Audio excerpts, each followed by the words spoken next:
Oi, leitores! O meu nome é Bárbara e sejam todos muito bem-vindos ao Entre Linhas. E hoje eu vim trazendo 4 indicações de livros que vão te fazer refletir.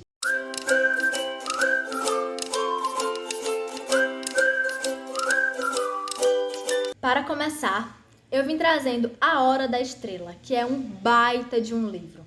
Foi escrito por Clarice Lispector no século XX, essa grande escritora da literatura brasileira. E aqui nós vamos encontrar Macabea. Macabea, a nossa protagonista, ela era uma jovem que saiu do Nordeste e foi até o Rio de Janeiro para poder trabalhar como datilógrafa, só que aí nós já encontramos o primeiro impasse. Macabea mal sabia ler, então para ela datilografar era muito lento. Ela digitava de forma muito lenta, enfim, ela tinha um trabalho que não era tão bom assim, ela ganhava muito pouco, ela chegava a passar fome. O livro retrata em alguns momentos que ela fazia bolinhas de papel e comia como que para fazer os sintomas da fome serem um tanto disfarçados, assim, para que não fossem tão perceptíveis para ela, não lhe causassem tanto sofrimento. E aqui nós vemos uma pessoa que é negligenciada de todas as formas possíveis, no âmbito familiar, no âmbito governamental e social também. Macabea foi criada por uma tia assim muito rígida, e ela cresce sem ter acesso a tanto conhecimento, a sua visão de mundo é extremamente limitada, ela infelizmente acaba se tornando uma pessoa muito ingênua, sabe? Que é muito fácil alienar, que é muito fácil manipular, que é muito fácil passar para trás, e o livro vai retratar isso. Ao longo da narrativa, ela faz uma amizade, entre muitas aspas, com a Glória, que é uma mulher, assim, lá do Rio de Janeiro mesmo, que já não tinha essa ingenuidade da Macabea e acaba tratando ela muito mal, passando ela para trás, traindo ela de diversas formas e sendo mais do que uma péssima amiga. E como se não bastasse, Macabea ainda vai se apaixonar por um rapaz que se chama Olímpico, e esse Olímpico também era do Nordeste, foi pro Rio de Janeiro, e ele assim, queria crescer na vida, queria evoluir, e isso não é ruim, isso na verdade é muito bom. Só que a forma que ele tinha de fazer isso era péssima. Era com muito orgulho, era realmente passando por cima dos outros, era se sentindo super superior e maltratava a Macabea demais. Ela era muito mais um objeto de distração para ele. E a Macabea, coitada, apaixonada pelo Olímpico, e ele tratando ela mal de várias formas. E mais pra frente nós vamos ver que o Olímpico e a Glória vão se unir para fazer algo muito triste com a Macabea, uma traição em todos os sentidos possíveis. E enfim, é um momento que a gente realmente fica pé da vida, com raiva do Olímpico, com muita pena de Macabea, porque tudo que acontecia com ela, de certa forma, ela nem percebia do tanto que ela era ingênua. E se por um lado nós ficamos reconfortados, digamos assim, por ela nem perceber o tanto de coisa ruim que ela era alvo, por outro lado nós ficamos revoltados, sabe? Que ela não percebe, então ela não age contra esse tipo de atitude, ela não se defende, ela não se impõe. O narrador desse livro, Da Hora da Estrela, é incrível. Na minha humilde opinião de leitora, ele que é a grande estrela do livro. Eu gosto muito mais do narrador do que da própria protagonista, sabe?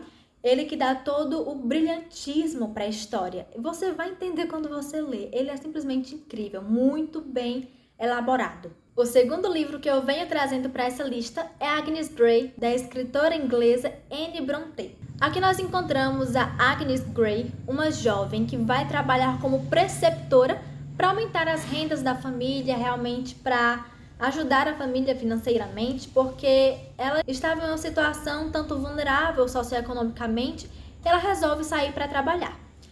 O trabalho de uma preceptora nessa época era como que uma professora e cuidadora particular. As famílias, assim, que tinham mais recursos financeiros, iam contratar essas preceptoras para cuidar dos seus filhos, cuidar da educação deles. E o que acontece? Agnes Grey recebia muitas exigências por parte dessa família, que tratava ela assim muito mal. Mas por outro lado, não davam o mínimo de autoridade para ela sobre essas crianças, sabe? Queriam muitos resultados, exigiam muito dela, cobravam demais, só que não davam o mínimo para que ela exercesse esse trabalho e para que esses frutos que tanto cobravam dela viessem à tona. E aqui nós podemos fazer uma grande analogia da Agnes Grey com a situação dos professores atualmente. Tanto os governantes, quanto os superiores dos professores, quanto os pais dos alunos, muitas vezes fazem imensas e infindáveis cobranças sobre essas pessoas, sobre esses profissionais, só que não querem dar autoridade para eles realizarem o trabalho deles. Acaba que eles vão perdendo a autoridade dentro da sala de aula, são muito desprezados pelos próprios governos, porque o salário de um professor é muito incompatível com o seu trabalho, muito desgastante e que não acaba dentro da escola. Todo professor vai trazer trabalho para casa, para ficar nos fins de semana, nos feriados, ou seja, eles não são reconhecidos, não são mesmo dentro do nosso país. Era exatamente o que acontecia com a nossa protagonista Agnes Grey. Ela fazia um trabalho minucioso, mas não recebia reconhecimento, não tinha nem autoridade sequer. O terceiro livro que eu trouxe aqui para indicar para vocês é A Mão e a Luva, de Machado de Assis. Esse livro, assim como A Hora da Estrela, eu já tinha feito uma resenha e publicado no Instagram quando eu não tinha o canal. Hoje em dia esses vídeos não estão mais por lá, porém eu já tinha feito resenha deles. E no caso da Mão e a Luva, que foi escrito pelo nosso grande escritor Machado de Assis, esse aqui é um livro da fase romântica dele, que foi a primeira fase dele como escritor. Depois vem a fase realista, que é onde estão as obras que realmente o consagraram, sabe? Só que os livros da fase romântica também são muito conhecidos. E claro, muito bem escritos, porque ainda é Machado de Assis, né? Em A Mão e a Luva, nós encontramos uma protagonista que se chama Guiomar. Guiomar foi criada por sua tia, que era uma mulher muito rica, e acontece que ela tinha muita consideração por essa tia, mas também parte dessa consideração era quase que uma questão instintiva de sobrevivência.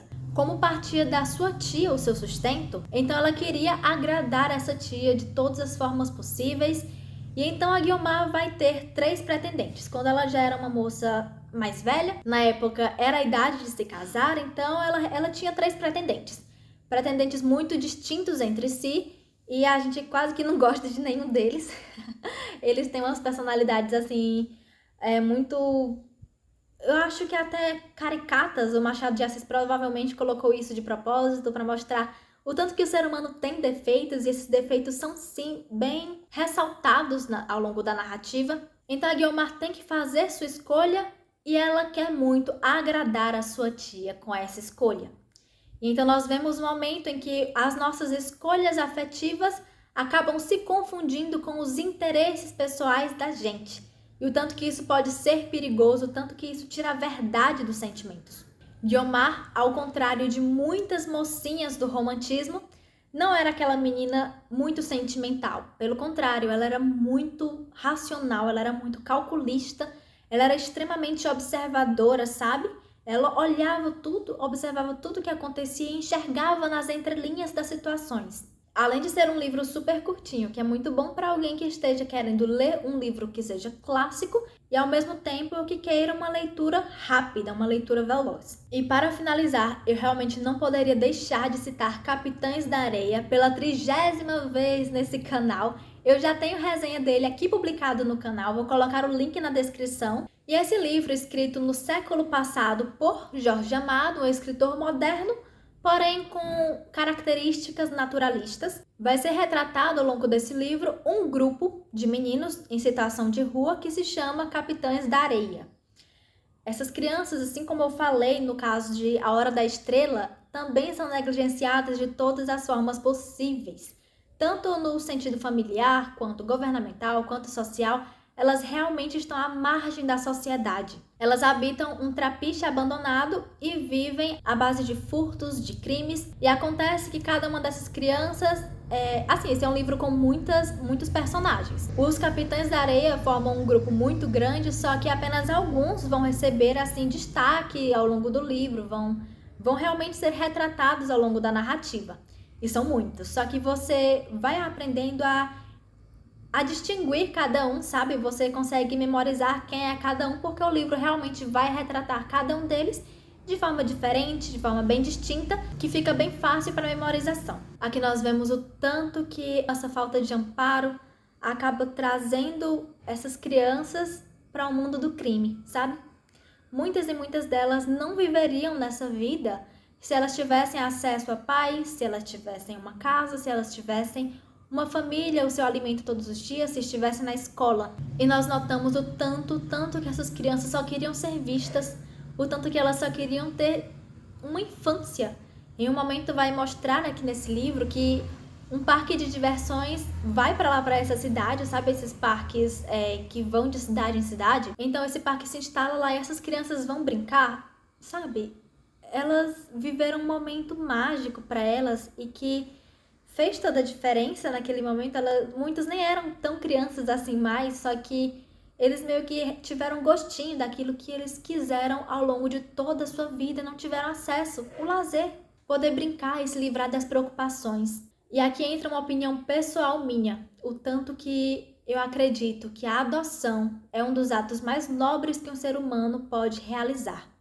Eu acho que sim, nós precisamos difundir essa prática tão bela, tão linda, tão nobre e que é um favor que se faz para essas crianças, para esses adolescentes que queriam tanto ter o básico, que é uma família, que é uma casa, que é o alimento, que é a escola, que é o amparo, que é serem vistas, que é serem observadas e cuidadas, sabe? Eu vou colocar aqui na descrição o link de cada um desses livros, caso vocês queiram adquirir. Se você gostou dessa lista, se você gostou dessas indicações, se esse conteúdo fez sentido para você, não se esqueça de se inscrever no meu canal para receber muito mais conteúdos como este. Se você gostou desse vídeo, clique no gostei aqui embaixo, comente se você já leu algum desses livros ou se deseja ler. Eu tenho o maior prazer de responder e interagir com vocês aqui embaixo. Ativem o sininho das notificações, porque toda vez que eu publicar um vídeo novo, vocês vão ser notificados. Muito obrigada por terem ficado comigo até aqui. Um beijo, tchau, tchau!